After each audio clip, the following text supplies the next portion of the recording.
सुनो, एक गिलास पानी देना। क्या? एक गिलास पानी ले आओ। ना तो मैं आपकी नौकरानी हूँ और ना ही आपका छोटा भाई जो आपका हुक्म सुनते ही दौड़कर आपके लिए गिलास पानी ले आऊं। मेरे बाप के घर में मेरे एक इशारे पर 10 नौकर हाथ बांधे खड़े रहते थे। ये मत भूलिए कि मैं एक अमीर बाप की एक लौती बेटी हूँ। आप तो उम्र में बड़े हैं ना, किससे किस तरह की बात की जाती है इतनी तमीज तो आपको आनी चाहिए। Mind it.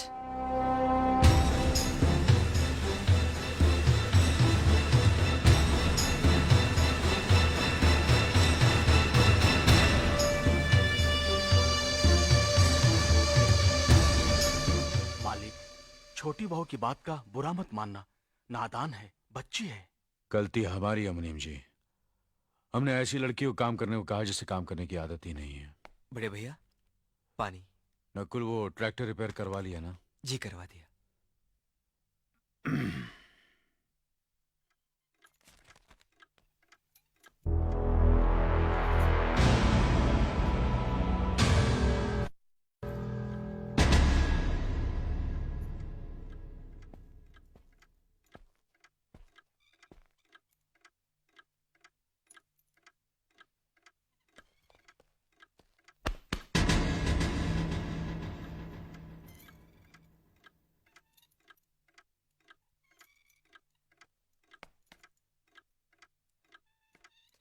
इसे मैं फेंक देता हूं बड़े भैया, आप जाइए।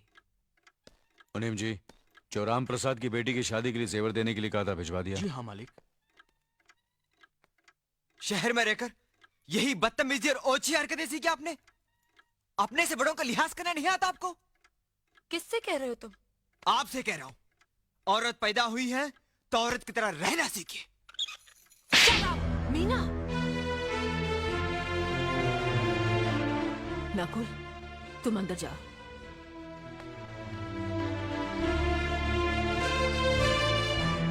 पागल हो गई हो तुम? औरत होकर एक मर्द पर हाथ उठाती हो? इतनी ऊंची घराने की बहू होकर ऐसी नीच हरकत, शर्म नहीं आई तुम्हें? कौन सा ऊंचा घराना? ये जहाँ सिर्फ एक आदमी राजा है और बाकी सब उसके गुलाम। मीना, चिल्लाइए मत। आप मेरी सास नहीं है। जिस तरह आप इस घर की बहू हैं, वैसे मैं भी हूँ। बहू हो तो बहू की मर्यादा में रहो। मर्यादा की रस्सी में तो आप जैसी जाहिल और गवार औरतें बनती हैं। मुझ जैसी पढ़ी लिखी मॉडर्न जमाने की लड़की नहीं। Uneducated idiots. Excuse me. I am not an illiterate. I am a graduate from the University of Allahabad. I am aware of the modernization of women, but I have not forgotten my culture, my customs, my traditions and my values. And most of all, I'll never ever forget that I am an Indian woman. Modern जमाने की औरत भी औरत ही होती है। उसे भी मर्द ही ब्याह कर ले जाता है। मर्द को ब्याह कर वो नहीं ले जाती। जमाने ख्याल और लिबास बदल देते हैं, औरत की शरीर की बनावट नहीं। लोग तुम्हारे ख्याल की लड़कियों को लज्जत का सामान भले ही समझते हो, इज्जत के काबिल कोई नहीं समझता। इज्जत आज भी उन्हीं औरतों की होती है जिनकी आंखों में हया हो, लाज हो, शर्म हो। हम नहीं कहते कि तुम बंदिशों में रहो, लेकिन अपने दायरे की सीमा को मत भूलो। लड़की जब अपने माँ बाप के घर होती है, तब उसके कांधों पर अपने ही घर की इज्जत का बोझ होता है। लेकिन जब वो बहू बनकर ससुराल जाती है, तब उसके कांधों पर एक नहीं 2 परिवारों की इज्जत का बोझ होता है। आज जिस तरह तुमने नकुल को तमाचा मारा है, अगर उसी तरह उसका भी हाथ उठ जाता तो तुम्हारी क्या इज्जत रह जाती? कभी सोचा तुमने? क्या बात है?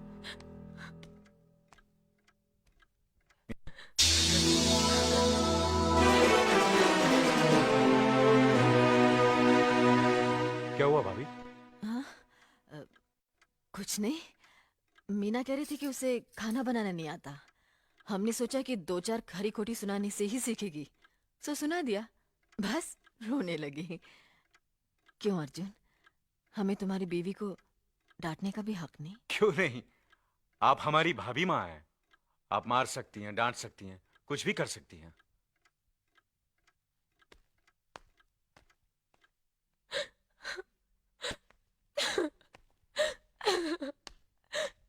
मैंने भूल की जो मैं इन लोगों के बीच आ गई। मेरी तो इस घर में कोई इज्जत ही नहीं है। जब देखो तो सब मेरी इंसल्ट करते रहते हैं। मैं कब से रो रही हूँ, तुम पूछ भी नहीं रहे हो कि मैं क्यों रो रही हूँ। बेकार हो रही है तो कौन पूछेगा? अच्छा, तो मैं तुम्हारे लिए और इस घर के लिए बेकार हो गई हूँ। अरे बेकार तो तुम हो गए अपने परिवार के बीच में रहकर। मैं कब से बोले जा रही हूँ और तुम हो के सुन ही नहीं रहे हो। इंसान की चीख सुनकर लोग शुभ अशुभ का विचार करते हैं, लेकिन जब मेंढकी को जुकाम होता है उसकी चीख की कोई परवाह नहीं करता। ये मत भूलो कि जब मेंढकी चिल्लाती है तो आंधी और तूफान आते हैं। आंधी और तूफान आएंगे तो उसका नतीजा तुम्हें ही भुगतना पड़ेगा। तो फिर ठीक है, अब मैं तुम्हारे साथ तब भी रहूंगी जब तुम मेरे साथ मेरे डैडी के घर रहोगे।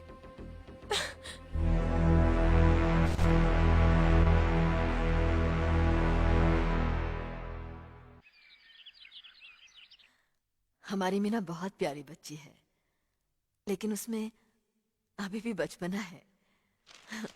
हमारे तौर तरीकों को नहीं जानती है ना, लेकिन आहिस्ता आहिस्ता हम उसे सब सिखा देंगे।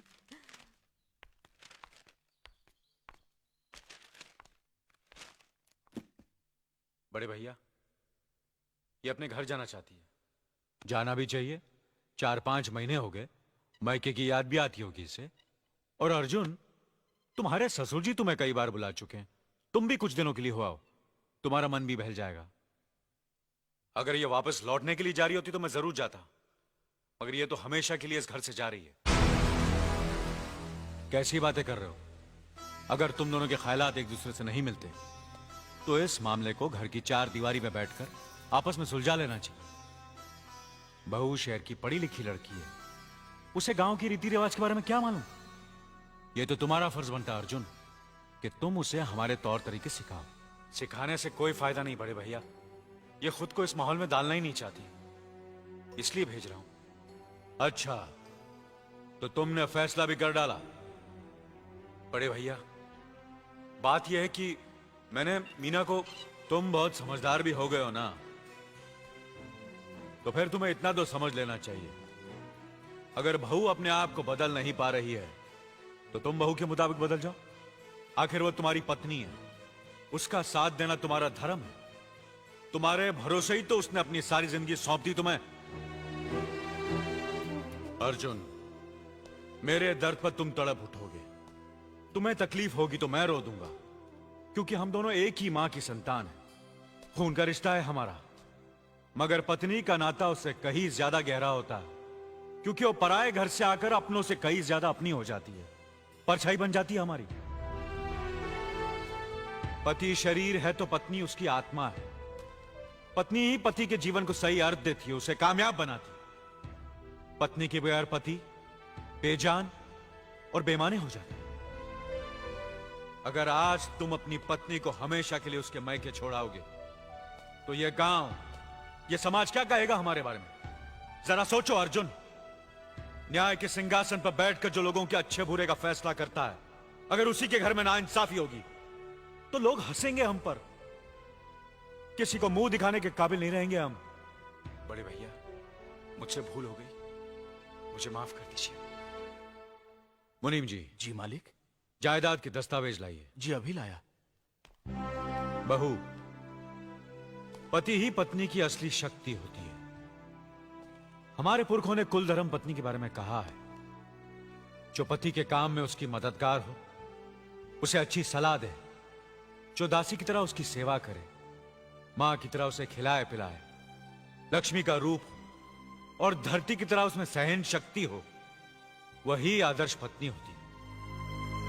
औरत की सोच मर्द का मुकद्दर बनाती है। वो जब बनाने पर आती है तो कुटिया को महल कर देती है, और जब बिगाड़ने पर उतरती है तो महल को मिट्टी का ढेर बना देती है। मालिक, ये जायदाद के दस्तावेज हैं। हमारी जमीन जायदाद कहां कहां है और कितनी है, उसका हिसाब किताब ना बाबूजी को मालूम था, ना हम तीनों भाइयों को मालूम है। बहू, तुम पढ़ी लिखी हो, आज से इसका हिसाब किताब तुम देखोगी। लक्ष्मी जी। अपनी चाबियों का गुच्छा और ये कागजात बहू को दे दो।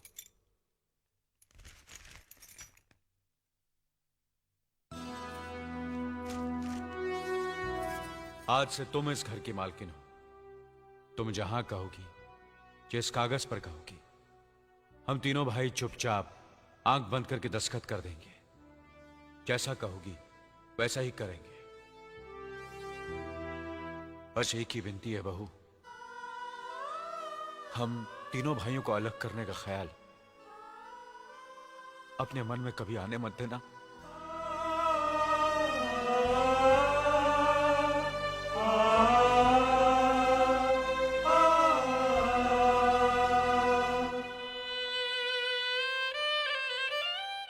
बहुत अच्छा किया तुमने बहू, बहुत अच्छा किया। इनकी आंखों में आंसू देखने की हमने सपने में भी उम्मीद नहीं की थी, लेकिन तुमने हमें दिखा दिया। बहुत अच्छा किया तुमने, बहुत अच्छा किया।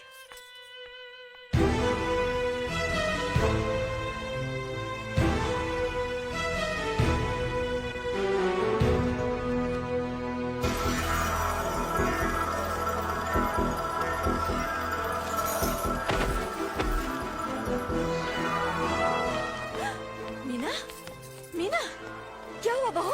मीना, मनी जी जल्दी से डॉक्टर को बुलाइए।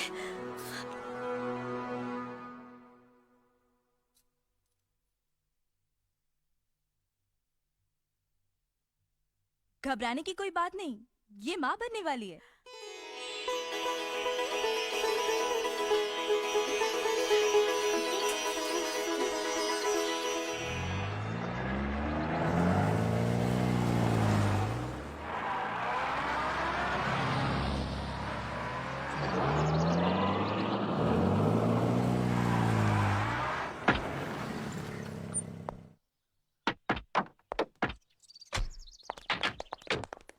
आप लोग यहीं ठहरिए, मैं ठाकुर साहब से मिलकर आता हूँ।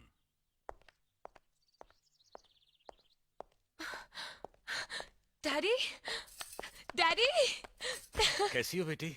What a pleasant surprise. आने की खबर भी नहीं की।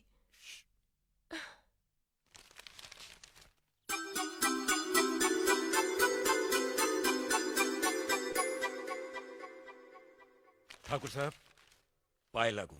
समधी जी, आप अचानक यहाँ कैसे? तशरीफ रखिए, बैठिए ना। आपके बराबर बैठने की मैंने कभी गुस्ताखी नहीं की, तो आज कैसे करूंगा? बहुत दिनों बाद हम लोग मिल रहे हैं। कहिए, आपका कारोबार कैसे चल रहा है? आपकी कृपा और आशीर्वाद से ठीक ही चल रहा है। दिल्ली में इंडस्ट्रीज मिनिस्टर के साथ कब की अपॉइंटमेंट ली है? कल सुबह 11 बजे सर। इनकम टैक्स केस का? वकील ने कहा है कि 15 तारीख की हियरिंग में मामला क्लियर हो जाएगा। आज एक्सपोर्ट का माल जापान के लिए जहाज से रवाना हो जाएगा ना? जी हाँ सर। नमस्ते ठाकुर साहब। नमस्ते नमस्ते नमस्ते। अरे दीनानाथ जी, आप लोगों ने यहाँ आने की तकलीफ क्यों की? मैं आपकी संस्था के लिए गवर्नर साहब से बात कर चुका हूँ, आपका काम हो जाएगा। धन्यवाद, बहुत बहुत अरे गोपीनाथ जी, होम मिनिस्टर ने वादा किया कि आपके भाई का ट्रांसफर जल्दी ही हो जाएगा। Thank you sir. Daddy, good morning daddy. Good morning my child. आप कहीं जा रहे हैं क्या? हाँ बेटी, एक जरूरी काम से दिल्ली जा रहा हूँ। अपना ख्याल रखना। हाँ, ओके। Okay, bye. पास में ही फैक्ट्री के लिए जमीन देखने आया था, सोचा आपके दर्शन करता चलूं। अब इजाजत दीजिए। इतनी जल्दी कैसे जा सकते हैं आप? भोजन तो करते चाहिए। माफ कीजिए, आप तो जानते ही हैं, बाप बेटी के घर का खाना तो क्या, पानी भी नहीं पी सकता। शहर में रहकर भी अभी भी आप इन बातों को मानते हैं? शहर में रहूं या गांव में, मैं अपनी परंपरा और संस्कार कैसे भूल सकता हूं? आखिर मैंने इसी मिट्टी में जन्म लिया है। अच्छा, चलता हूं। अजी, कम से कम बेटी से मिलकर उसकी कुशलता तो पूछ लीजिए। ये क्या कह रहे हैं आप? मैं इतना ऊंचा नहीं हूं कि अपनी बेटी की कुशलता पूछकर आपका अपमान करूं। ठाकुर साहब, ये तो मेरी बेटी का सौभाग्य है कि वो इस मंदिर जैसे पवित्र घर में बहू बनकर आई, और फिर आपकी छत्र छाया में तो वो कुशल हो गई। राम राम। राम राम। बेटे, जिस तरह तुम मैके में चहकाती रही हो ना, वैसे ही अपनी ससुराल को भी महकाती रहना। जी।